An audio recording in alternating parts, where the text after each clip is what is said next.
하나님 12시기도에 오신 여러분을 주님의 이름으로 환영합니다. 오늘도 하나님의 말씀 가운데 승리할 수 있는 저 여러분 되기를 간절히 소망합니다. 오늘 하나님의 말씀은 사무엘하 16장 21절에서 23절까지의 말씀입니다. 아히도벨이 압살롬에게 이르되 왕의 아버지가 남겨두어 왕궁을 지키게 한 후궁들과 더불어 동침하소서. 그리하면 왕께서 왕의 아버지가 미워하는 바 됨을 온 이스라엘이 들으리니 왕과 함께 있는 모든 사람의 힘이 더욱 강하여지리이다 하니라. 이에 사람들이 압살롬을 위하여 옥상에 장막을 치니 압살롬이 온 이스라엘 무리의 눈앞에서 그 아버지의 후궁들과 더불어 동침하니라. 그때에 아히도벨이 베푸는 계략은 사람이 하나님께 물어서 받은 말씀과 같은 것이라. 아히도벨의 모든 계략은 다윗에게나 압살롬에게나 그와 같이 여겨졌더라. 아멘. 우리가 인생을 살면서 가장 조심해야 될 때가 있는데 그때는 하나님께서 우리에게 꿈을 이루게 해주셨을 때 그때 가장 조심해야 합니다. 고린도전서 10장 12절에 보면 바울이 이런 이야기를 합니다. 선줄로 생각하는 자는 넘어질까 조심하라 라고 이렇게 이야기합니다. 우리가 꿈을 이루고 정상에 올랐다고 생각했을 때 사람은 방심하게 되어 있고 더불어 나를 뛰어넘을 사람이 없다라는 그런 교만한 마음을 갖게 된다는 것이죠. 더 나아가서는 이런 생각을 하게 됩니다. 나 이런 사람이야. 너가 나를 따라올 수 없어. 니까짓 게 라는 이러한 생각을 하는 것이 사람의 마음이라는 것입니다. 그래서 바울이 선줄로 생각할 때 조심하라 라고 이렇게 이야기를 한 것이죠. 오늘 본문에 보면 압살롬이 나옵니다. 이 압살롬 드디어 그렇게 아버지를 밀어내고 왕이 되고 싶어 했는데 결국엔 아버지를 밀어내고 왕의 자리에 서게 됩니다. 그리고 아버지가 묵었던 그 예루살렘의 궁전에 입성하게 됩니다. 오늘 본문이 바로 그 본문입니다. 그런데 오늘 본문과 함께 또 등장하는 인물이 있는데 아히도벨입니다. 여러분, 이 아히도벨은 어떤 사람이었냐면 늘 압살롬과 함께 나쁜 짓을 일삼았던, 늘 반역을 일삼았던, 늘 그 일에 계획을 하고 계략을 짰던 사람이 바로 이 아히도벨입니다. 오늘 본문을 보면 압살롬이 왕의 자리에 앉았을 때 아히도벨에게 이렇게 질문을 합니다. 압살롬이 어떻게 질문하냐면 이제 앞으로 내가 어떻게 해야겠느냐, 계획을 말해보라 라고 이렇게 이야기를 하면서 20절에 이렇게 이야기를 합니다. 아히도벨이 어떻게 대답을 하냐면 이렇게 대답합니다. 이에 사람들이 압살롬을 위하여 옥상에 장막을 치니 압살롬이 온 이스라엘 무리의 눈 앞에서 그 아버지의 후궁들과 더불어 동침하니라 라고 되어 있습니다. 다윗 왕의 후궁들과 동침하십시오. 그리고 그 모든 사람들이 볼 수 있게 왕궁 옥상에서 그 일을 행하십시오 라고 이렇게 이야기를 합니다. 여러분, 아히도벨이 이런 무시무시한 생각을 한 이유는 이스라엘 백성들로 하여금 다윗에 대한 환상을 무너뜨리게 하기 위한 것이었다는 것입니다. 다윗의 무능력함을 보여주기 위함이었다는 것입니다. 그리고 압살롬의 시대, 압살롬의 능력을 과시하기 위한 쇼를 하고 있는 것입니다. 그리고 이 어리석은 계획은 결국 압살롬이 이 계획을 행동으로 옮기게 되었다는 것이죠.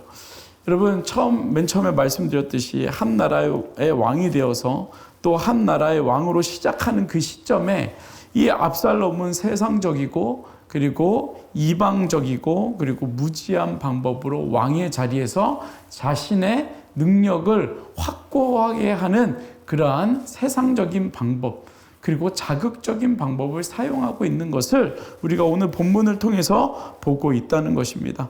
아버지를 밀어낸 것도 사실은 굉장히 비열한 것이지만 여러분, 그 후궁들과 함께 많은 사람들이 보는 그 궁전 위에서 동침을 했다는 그 자체도 사실은 상상할 수 없는 그러한 일이었습니다. 여러분, 하나님께서 어떻게 보면 압살롬도 뭐 하나님이 해주셨는지 아니면 자기의 능력으로 자기의 지략대로 그것이 꿈이 이루어졌는지는 모르지만, 여러분, 그 꿈이 이루어졌을 때 어떤 자리에 올라갔을 때 분명히 조심해야 되는 것은, 그것이 분명히 어느 순간에는 나에게 교만이 되고 나에게 죄가 되고 나에게 교만함이 되는 그 자리가 될 수 있다는 것입니다. 그것을 기억하지 않으면 분명히 우리는 넘어질 수밖에 없다는 것입니다. 사실 예루살렘이라는 것은 무엇입니까? 하나님이 머무는 곳입니다. 하나님이 함께 하시는 곳입니다. 여러분, 이스라엘은 어떤 나라입니까? 이스라엘은 하나님이 주인 되시고 하나님이 왕 되신 나라가 이스라엘입니다. 그 나라의 왕이 되었는데 압살롬은 아히도벨의 이야기를 듣고 세상적인 방법과 가장 비열한 방법으로 왕의 자리에서, 그리고 이스라엘 백성들을 다스리고 있는 그 시작점을 보여주고 있는 모습을 우리가 오늘 본문을 통해서 보고 있는 것입니다. 여러분, 우리가 하나님 앞에 하나님께서 우리의 뜻을 이루어 주시고 이 말씀을 우리 가운데 우리가 묵상해 보면, 여러분, 하나님께서 우리에게 꿈을 이루어 주시고 비전을 이루어 주시고 우리의 기도를 들어 주셨을 때, 여러분, 우리가 정말 하나님 앞에서 겸손하지 않으면, 여러분, 우리가 세상 사람들의 말에 또 휘둘리고 세상 사람들의 말에 귀가 가려지고 눈이 가려질 수밖에 없는 그러한 삶을 살 수밖에 없다는 것입니다.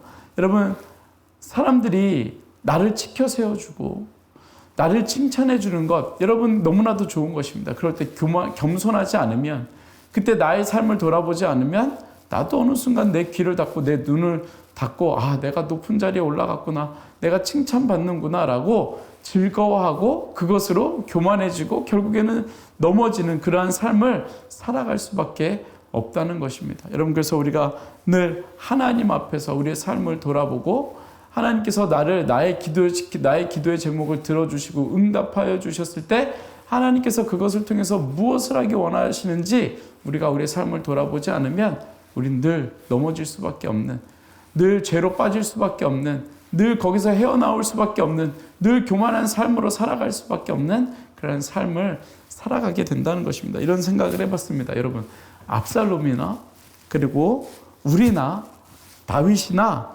다 죄인입니다. 다 같은 죄인입니다.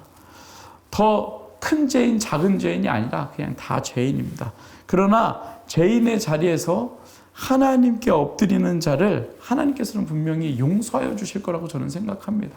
그리고 그렇게 죄인이지만 하나님 앞에 엎드리고 회개하면 분명히 하나님께서 우리를 다시 들어 사용하신다는 것입니다. 여러분, 이런 생각도 해보게 됩니다.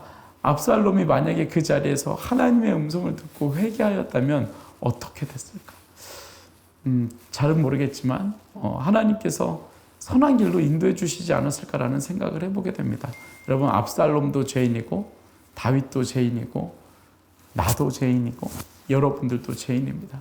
여러분, 그것을 우리가 깨닫고 우리가 꿈을 이루고 비전이 이루어지고 기도의 제목이 이루어졌을 때, 나 죄인이지만 하나님께서 그 꿈을 이루어주시고 인도하여 주신 그 하나님 앞에 엎드릴 수 있는 저와 여러분들의 삶이 되기를 간절히 소망합니다. 시간 같이 한번 기도하겠습니다. 말씀 기억하시면서, 하나님, 우리가 교만하지 않게 하시고, 하나님, 내가 죄인입니다. 늘 나의 삶을 돌아볼 수 있도록 주님 은혜 허락하여 주옵소서. 우리 같이 합심으로 말씀 기억하면서 같이 기도하겠습니다. 같이 기도하겠습니다. 사랑의 아버지 하나님, 오늘도 우리 말씀 가운데 우리를 인도하여 주시니 감사합니다. 말씀으로 하나님 함께하여 주시니 감사합니다. 하나님, 정말 우리가 죄인입니다. 연약한 자들입니다. 아버지 하나님, 우리를 불쌍히 여겨주시고 아버지 하나님, 우리에게 은혜를 주시며 교만하지 아니하도록 주님께서 붙잡아 주시며, 아버지 하나님, 늘 우리가 죄인의 자리에 있다는 것 기억하게 하시고, 나는 죄인이라는 것을 기억하게 하시고, 하나님 앞에 엎드려 하나님의 은혜를 구하며 하나님 겸손한 자로 설 수 있도록 주님께서 은혜 허락하여 주시옵소서. 시간 계속해서 기도할 때 우리 새누리의 가정들을 위해서 기도하겠습니다. 하나님, 새누리 가정들 가운데 은혜 주시고 하나님 또 모든 그 가정의 관계 가운데 하나님께서 막힌 담을 헐어주시고 하나님 서로의 장점을 보게 하시며 서로를 품어줄 수 있는 귀한 가정들 될 수 있도록 은혜 허락하여 달라고, 가정 가운데 평화를 허락하여 달라고 시간 합심으로 기도하겠습니다. 같이 기도하겠습니다. 사랑의 아버지 하나님, 새누리의 가정들을 아버지 하나님 축복합니다. 아버지 하나님께서 가정마다 각 가정마다 은혜를 주시고 하나님 기름 부어주시며 하나님의 뜻을 구하며 나아갈 수 있도록 주님께서 은혜 허락하여 주시옵소서. 관계에 문제가 있다면 아버지 하나님께서 그 관계를 풀어주시고 아버지 하나님 그 관계의 문제 가운데 어려움이 있다면 아버지 하나님께서 찾아가 주셔서 말씀하여 주시고 아버지 하나님 정말 하나님의 은혜를 구하며 나아갈 수 있는 아버지 저희들의 삶이 될 수 있도록 주님께서 은혜 허락하여 주시옵소서. 아버지 하나님 정말 하나님의 기쁨으로 서게 하시고 아버지 하나님 정말 하나님의 영광 나타낼 수 있도록 주님께서 함께하여 주시옵소서. 아버지 하나님 가정들이 살아나게 하시고 가정 가운데 하나님께서 주시는 놀라운 은혜가 임할 수 있도록 주님 함께하여 주시옵소서. 우리 계속해서 마지막으로 기도할 때 우리 새누리교회를 위해서 우리 또 지역교회를 위해서 기도하겠습니다. 하나님, 새누리교회 가운데 또 하나님의 교회들 가운데 은혜 주시고 주님의 몸된 교회가 온전하게 믿음으로 말씀으로 복음으로 설 수 있도록 구원의 역사들이 일어날 수 있도록 은혜 허락하여 달라고 이 시간 합심으로 같이 기도하겠습니다. 같이 기도하겠습니다. 사랑의 아버지 하나님, 이 시간 새누리교회를 위해서 기도합니다. 아버지 하나님께서 아버지 하나님 정말 그 하나님의 몸된 교회 온전히 세워주시고 하나님의 몸된 교회 아버지 하나님 정말 서갈 수 있도록 주님께서 함께하여 주시옵소서. 주님의 몸된 교회를 세우시고 아버지 하나님 정말 하나님의 모습대로 주님의 영광대로 주님 세워주시기를 간절히 소망합니다. 하나님 정말 우리가 하나님의 교회 하나님의 말씀과 하나님의 은혜가 넘쳐날 수 있도록 주님 도와주시고 아버지 하나님 정말 말씀 가운데 구원의 역사들이 하나님 일어날 수 있도록 주님 은혜 허락하여 주시옵소서. 사랑의 아버지 하나님, 오늘도 말씀으로 서게 하시고 우리의 삶을 돌아보게 하시고 하나님의 음성을 듣게 하시고 하나님 나를 통해 하나님께서 하시는 일들 하나님 바라보며 하나님 나아갈 수 있는 저희들의 삶이 될 수 있도록 주님 은혜 허락하여 주시옵소서. 주님의 기쁨 되어질 수 있도록 주님 은혜 허락하여 주시옵소서. 오늘도 우리가 겸손함으로 하나님의 말씀을 의지하여 하나님 살아갈 수 있는 저희들의 삶이 될 수 있도록 주님 은혜 허락하여 주옵소서. 감사드리며 예수님의 이름으로 기도드렸습니다. 아멘. 오늘도 하나님의 말씀 가운데 승리할 수 있는 저와 여러분 되기를 간절히 소망합니다. 어떠한 상황 속에서도 승주찬